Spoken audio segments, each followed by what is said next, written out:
काही दिवस लक्षात ठेवा. आपण मॅडम बोललेले आहेत आपल्याला अभ्यास करायचा आहे.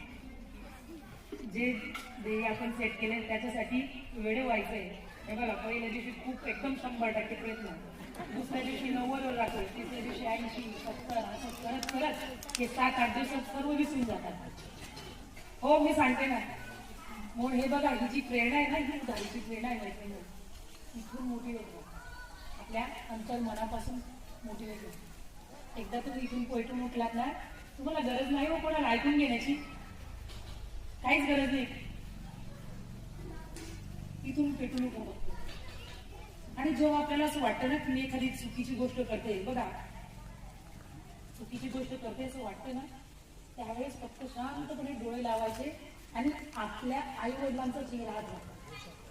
शांतपणे आपल्या आई वडिलांना स्मरणात आणा आणि आपल्या आई वडिलांनी केलेले आपल्यासाठी कष्ट, आपल्या आई वडील आपल्याला कशासाठी पाठवतात, आपले गुरुजन आपल्याला किती व्यवस्थित हे करतात.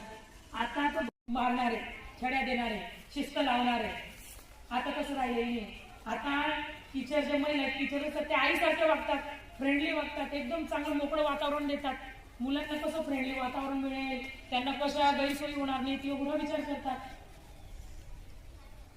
एकच एखादी चुकीची गोष्ट करताना आई वडिलांना स्मरणात आणा, त्यांचे कष्ट लक्षात घ्या. आपले आई वडील आपल्यासाठी काय करतायत हे बघा. सर्व मुली या मिडल क्लास किंवा गरीब किंवा अशाच घरातल्या असतील तर कोणी आहे काही ते एकदम हायफाय